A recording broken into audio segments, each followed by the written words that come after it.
One of the most powerful elements of coaching is that every problem, every challenge that you're facing right now could be a coaching opportunity.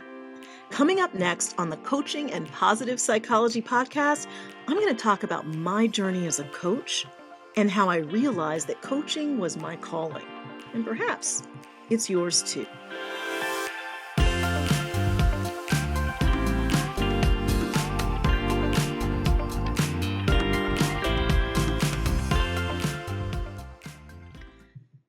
Over the years, as we coach individuals, leaders, aspiring coaches at the CaPP Institute, one of the most consistent things that happens is that person is starting to coach, they're working with a client, and the client presents a problem, and the coach has no idea what the solution is to the problem.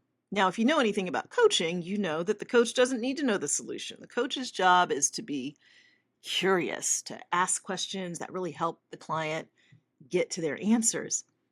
But the most interesting thing, it's kind of clever, in fact, is when you recognize as a coach that every problem that presents itself, every challenge, even every opportunity that comes along for your client is actually a coaching opportunity. In other words, whatever the problem is, you start coaching around it.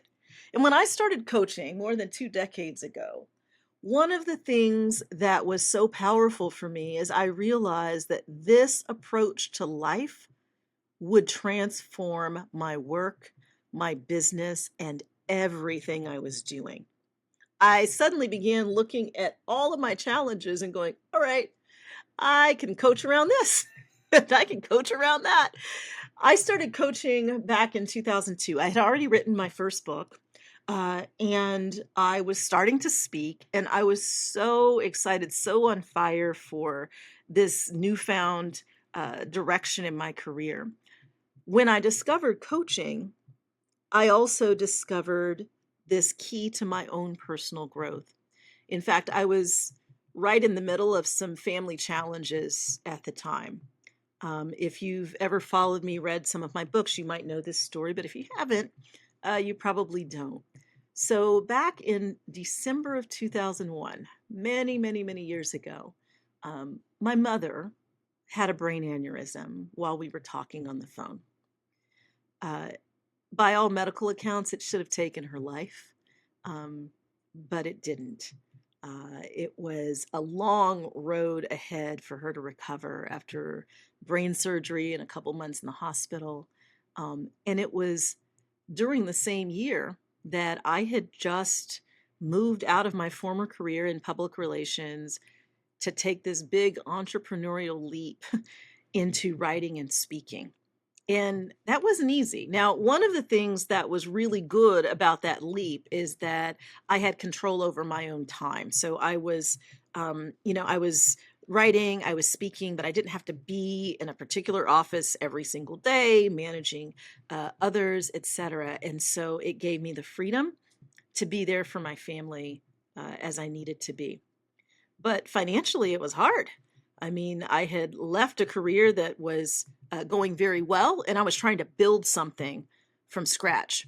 So I needed coaching around that. I needed to be able to turn this into something that was not just fun for me to do, but that I could actually really sustain a living doing. On top of that, I was now a caregiver. I was helping my mom recover from all of these disabilities. She had lost her ability to speak.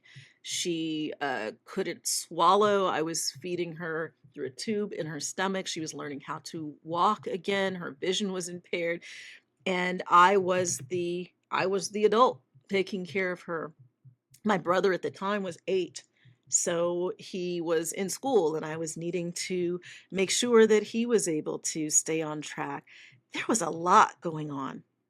And so coaching for me became like a lifeline.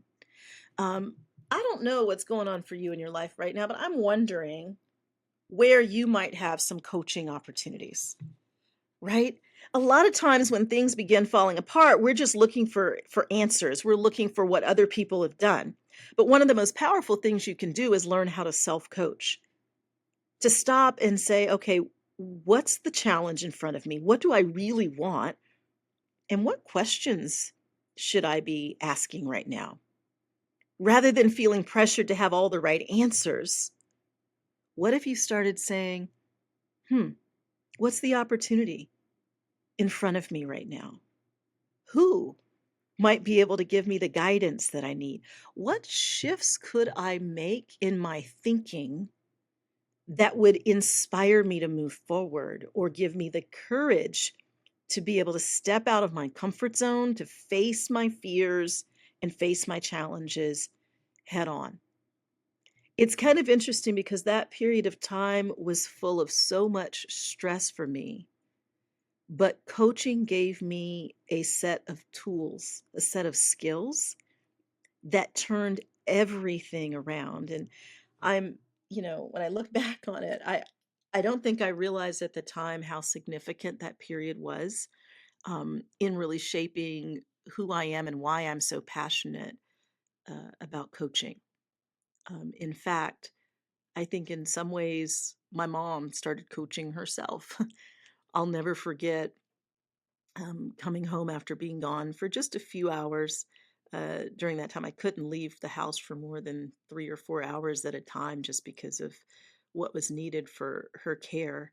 But I remember coming home one day. I had moved out of my condo to move home with my mom to help her, and she was sitting on the sofa, and she started talking about why she was choosing gratitude in that moment.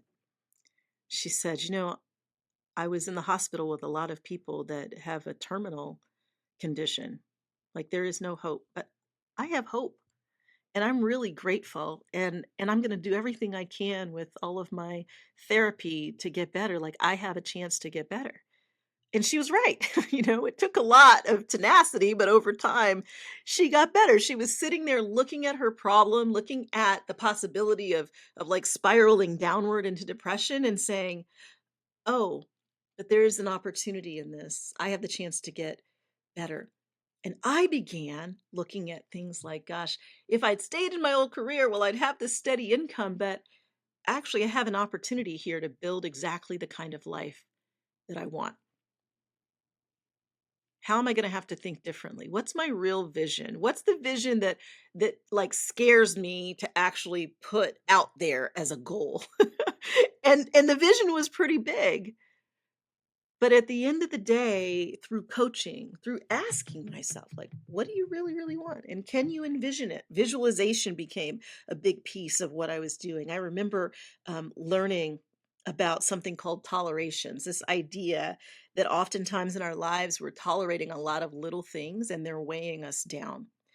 And so I began looking at all of the ways that I simply needed to get things in order in my life, clearing clutter, getting clear about goals, setting boundaries. And in doing that, I got crystal clarity that enabled me to take action.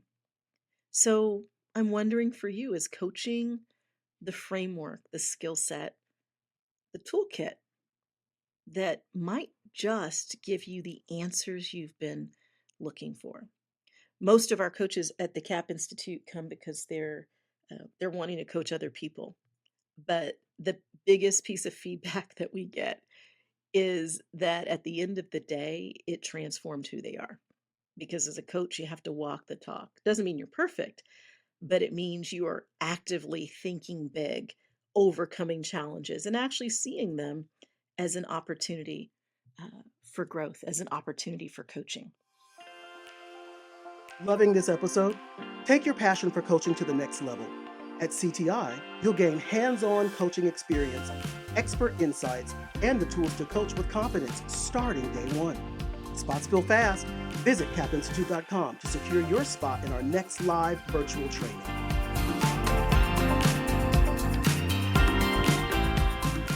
So you can really start by asking yourself a couple of questions.